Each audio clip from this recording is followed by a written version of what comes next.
Idol, paano mag-lose ng weight? So, para mag-lose ng weight, calorie deficit.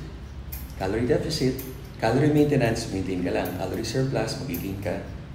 Calorie deficit, mas konti yung pinakain, mas maraming galaw. Doon tayo papayat.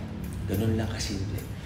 Pwede ka mag-fasting, pwede ka mag-OMAD, pero kung kakain ka naman, tapos lalampas ka sa calorie deficit, sa calorie maintenance, magme-maintain ka. Pag calorie maintenance kinain mo, pag calorie deficit, papayat ka. Pag sumobra ka, calorie surplus, kahit anong fasting gawin mo o OMAD. So, kailangan after mo mag-fasting, kung nagpa-fasting ka, ano lang, minimal lang, kung ano lang, mabusog ka lang, edi papayat ka. Ngayon, kung natatakot kang mawala ang muscle, kailangan mo i-stimulate, kailangan mo mag-workout. Iba yung working out ng progressive overload, resistance training ang tawag.